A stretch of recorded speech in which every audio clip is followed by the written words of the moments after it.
'Twas the night before Christmas, and all through the house, not a creature was stirring, not even a mouse. The stockings were hung by the chimney with care, in hopes that St. Nicholas would soon be there. The children were nestled all snug in their beds, while visions of sugar plums danced in their heads. And Mama in her kerchief and I in my cap had just settled our brains for a long winter's nap, when out on the lawn there arose such a clatter.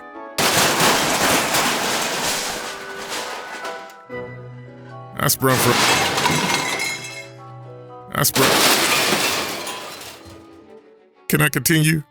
I sprung from my bed to see what the heck was the matter. Away to the window I flew like a flash, tore open those shutters, and threw up the sash. The moon on the breast of the new fallen snow gave the luster of midday to the objects below, when what to my wondering eyes should appear? Then a miniature sleigh and 8 tiny reindeer, with a little old driver so lively and quick, I knew in a moment it must be St. Nick. More rapid than eagles his coursers they came, and he whistled and shouted and called them by name.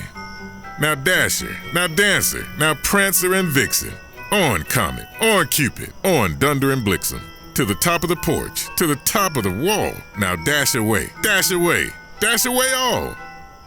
As dry leaves before the wild hurricane fly, when they meet with an obstacle, mount to the sky.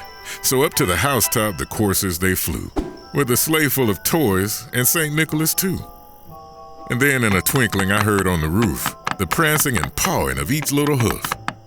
As I drew in my head and was turning around, down the chimney St. Nicholas came with a bound. He was dressed all in fur, from his head to his foot, and his clothes were all tarnished with ashes and soot. Ugh. A bundle of toys was flung on his back, and he looked like a peddler just opening his pack. His eyes, how they twinkled, his dimples, how merry. His cheeks were like roses, his nose like a cherry. His droll little mouth was drawn up like a bow, and the beard of his chin was as white as snow. The stump of a pipe he held tight in his teeth, and the smoke, it encircled his head like a wreath. He had a broad face and a little round belly that shook when he laughed like a bowl full of jelly. He was chubby and plump, a right jolly old elf, and I laughed when I saw him in spite of myself. A wink of his eye and a twist of his head soon gave me to know I had nothing to dread. He spoke not a word, but went straight to his work, and filled all the stockings, then turned with a jerk, and laying his finger aside of his nose, and giving a nod, up the chimney he rose. He sprung to his sleigh, to his team gave a whistle, and away they flew like the dawn of a thistle. But I heard him exclaim ere he drove out of sight, "Happy Christmas to all, and to all a good night."